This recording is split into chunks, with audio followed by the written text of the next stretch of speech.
Welcome back, everybody, to another deep dive. Today we'll be looking at Nathaniel Branden's The Psychology of Self-Esteem. I actually just finished reading this one myself, and I gotta say, it's a fascinating look at self-esteem. It really goes beyond just, the typical, feel-good advice. You know what I mean? Yeah, for sure.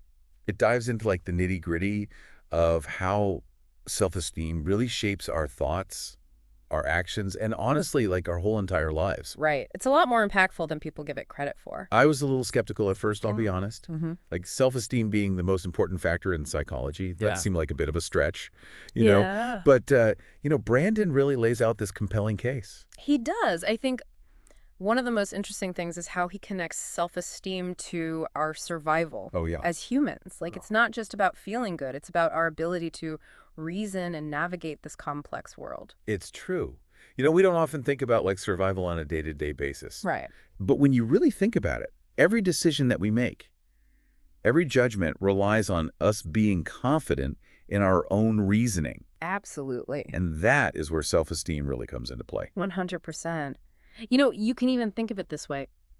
Low self-esteem can actually warp our perception of reality. Oh, wow. Yeah, you start to doubt your abilities, maybe misinterpret situations, or even make choices that end up harming us. Oh, yeah. Just because we don't believe that we deserve any better. That's a little unsettling, if I'm being honest. Yeah. It's like this lens, It is a lens. self-esteem is the lens that we see the world through. Yeah. And if that lens is all distorted, our entire reality is going to be skewed. Exactly. And that is why Branden puts so much emphasis on this idea of the will to understand as a crucial part of building genuine self-esteem. Okay, so will to understand. Yeah. So I understand it's about seeking knowledge, seeking clarity, but how does that actually translate to having a stronger sense of self? It's about being actively engaged with the world around you. Not just passively accepting things at face value. You're pushing past that confusion. You're asking questions, and you're striving for a deeper understanding. Okay. And that process, that mental effort, grappling with that complexity, it builds confidence in your own cognitive abilities. So it's not enough to just be smart or be knowledgeable. Yeah, It's about using it. you got to use it. Yeah, flexing that muscle. It's like a muscle. Always challenging yourself to learn and grow. Right. And I think so many of us, we fall into this trap of equating knowledge with self-esteem. Oh, yeah. But true self-esteem comes from the process of acquiring knowledge. It comes from the struggle. Interesting. That makes me think about all those times that I've actively avoided learning something new because I was afraid of looking stupid. Right. But maybe that fear itself is a sign of low self-esteem. Yeah, Branden would definitely agree with you there. He talks about how fear and guilt can be these major roadblocks to actually developing healthy self-esteem. Oh, absolutely. It's interesting how he uses this example of a child's fear of a barking dog. We've all been there, I think. You all have. Right? Yeah. Feeling that surge of adrenaline, that instant instinct to run and hide. It's fight or flight. Yeah. But what's important is how we react to that fear. Exactly. How do we react? Do we let it just dominate our thoughts and our actions? Or do we use reason to actually assess the situation? Right. It's all about your reaction. Like one kid sees that dog and just freaks out, Yeah. and then it just solidifies that fear. Right. But another kid might be scared at first, Yeah. but then their parent explains, no, this dog is friendly. It's okay. Yeah. And then they slowly approach it and overcome that fear. And that second child, by facing their fear head on, they're building a sense of agency and mastery. Taking control. They Yeah. are. They're Yeah. reinforcing this belief that they can handle challenges and that the world, even when it's scary, is ultimately comprehensible. So it's not about never feeling fear. It's Yeah. about choosing how we respond to it. 100%. And I can see how that ties back to the will to understand. Instead of letting that fear shut us down, we can use reason to try and make sense of it. Yeah, And in doing so, we're actually strengthening our self-esteem. you got it. Okay, but what about those people who try to skip the struggle part altogether? Oh, that's a good question.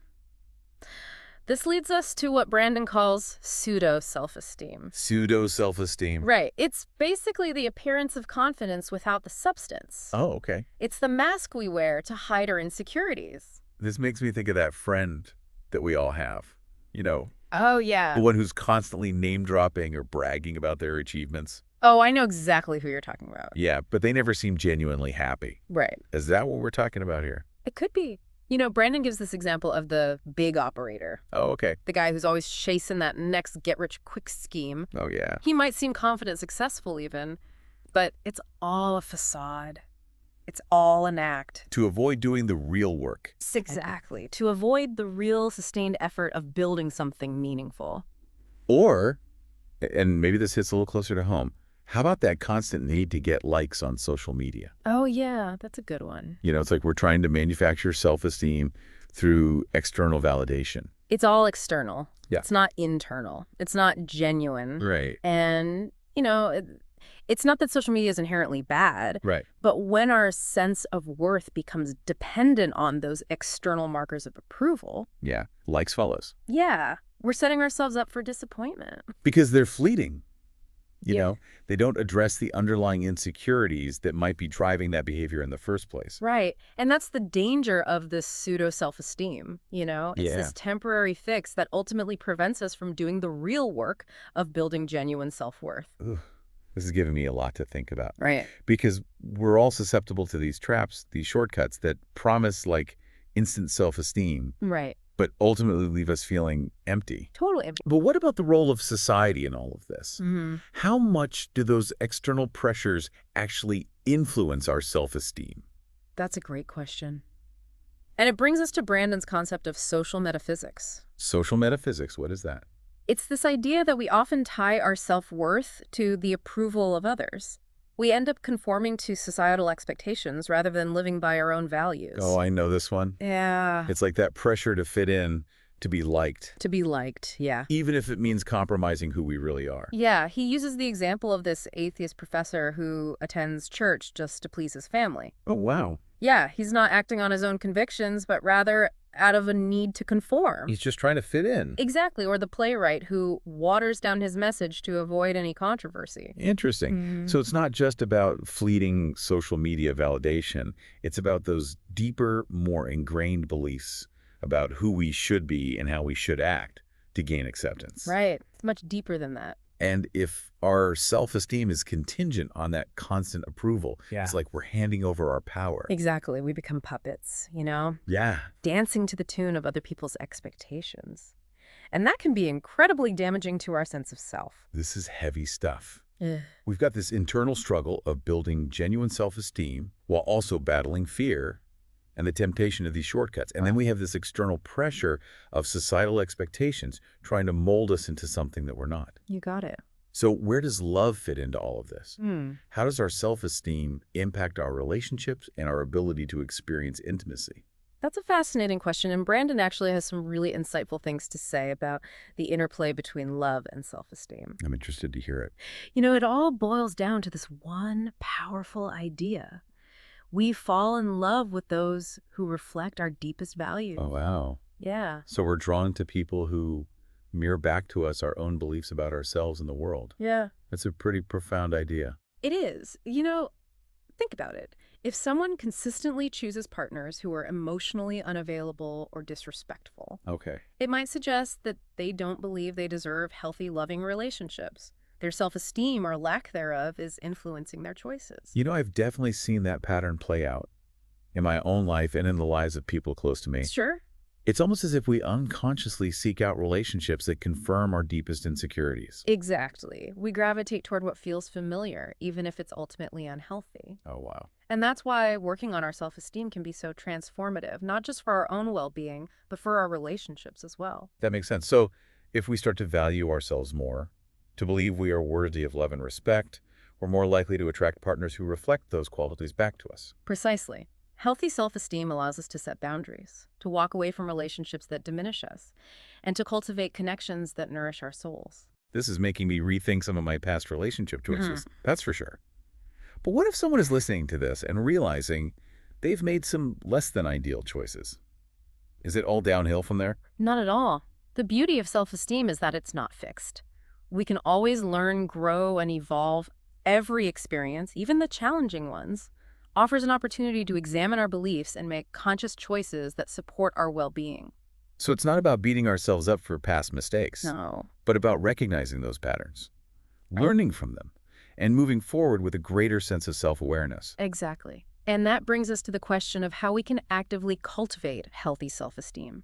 What are the steps we can take to reclaim that sense of self-worth? Well, according to Branden, it's about aligning our actions with our values. He talks about the importance of productive work, meaningful relationships, and embracing the enjoyment of life. Those are the pillars, yes. Yeah. It's about finding work that we find both challenging and engaging. That allows us to experience a sense of accomplishment and mastery. So not just punching the clock at a soul-crushing job, Yeah. but finding something that we're genuinely passionate about, Mhm. something that taps into our strengths and makes us feel alive. Exactly. And it's not necessarily about finding the perfect career, but about approaching any work we do with a sense of purpose and dedication. It's about finding meaning in the effort itself. That's a really important distinction, because not everyone has the luxury of pursuing their dream job right away.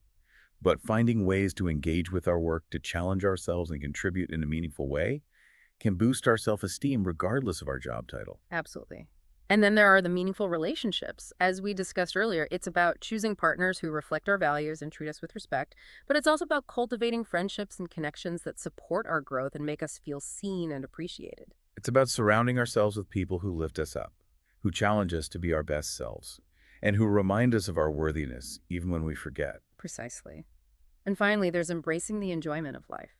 It's about finding joy in the simple things, appreciating beauty, cultivating gratitude, and allowing ourselves to experience pleasure. I think a lot of people, myself included, get so caught up in the pursuit of goals and achievements that we forget to actually enjoy the journey. It's easy to fall into that trap, especially in our fast-paced, achievement-oriented culture. But true self-esteem comes from a sense of balance. It's about working hard, striving for our goals, but also savoring the moments along the way, appreciating the beauty and wonder that life has to offer. It's about finding joy in both our accomplishments and our experiences. It's about recognizing that life is meant to be lived, not just endured. Exactly. And that's the essence of what Branden is trying to convey. Self-esteem isn't a destination, it's a way of being in the world. It's about embracing our full humanity, imperfections, and striving to live a life that is both meaningful and fulfilling. This is so empowering. It really feels like we have the power to shape our own self-esteem, to create a life that reflects our deepest values. We absolutely do. Self-esteem is not some magical quality that some people are born with and others are not. It's a choice we make every day through our actions and our mindset. So it's not about waiting for someone to give us permission to feel good about ourselves. It's Yeah. about recognizing that we already have that permission. We just have to choose to exercise it. That's the key takeaway here. We are not passive recipients of self-esteem. We are active creators of it. And that's a really powerful realization. It is. It feels like Branden is giving us a roadmap, not just to better self-esteem, but to a more fulfilling life overall. He is. And it all starts with that fundamental choice to think or not to think, to engage with reality and our own inner world, or to evade and repress. It's about taking responsibility for our thoughts, our emotions, and our actions. So it's not just about understanding these concepts intellectually. It's about applying them to our daily lives, making conscious choices that align with our values and support our growth. Exactly. And that's where the real magic happens. It really feels like what Branden is saying is that true self-esteem comes from this active engagement with life. From this willingness to face challenges head on, to grapple with those complex ideas, and to continuously learn and grow. That's the heart of it, It's not about achieving some arbitrary standard of perfection or winning everyone's approval.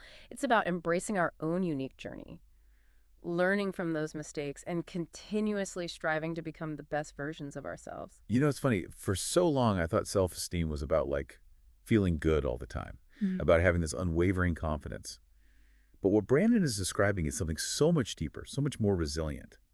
It's about having the courage to be vulnerable, to acknowledge those imperfections, and to keep moving forward even when we stumble. Yeah, it's about recognizing that the journey itself is where the growth and the joy lie. It's about finding fulfillment in the process of becoming, rather than waiting for some external reward or validation. This has been such an eye-opening deep dive. I feel like I have a whole new understanding of what self-esteem really means and how it operates in our lives. It's not just some fluffy concept. It's like the foundation of everything. It really is. It's been a pleasure exploring this with you. Oh, likewise. And I hope our listeners are feeling inspired to take ownership of their own self-esteem journey. Absolutely. So to wrap things up, let's circle back to that powerful statement from Branden. The most fundamental choice we make is to think or not to think. In the face of your next challenge, what will you choose? Will you retreat into that fear and doubt? Or will you embrace the will to understand and use your reason to navigate the complexities of life? You know the path to a truly fulfilling life. A life marked by genuine self-esteem and lasting happiness lies in choosing to think, to engage, and to create a reality that reflects your deepest values. Oh, powerful stuff. Thanks for joining us on this deep dive into the fascinating world of self-esteem. And remember, the power to create a life you love. A life filled with purpose and joy lies within you.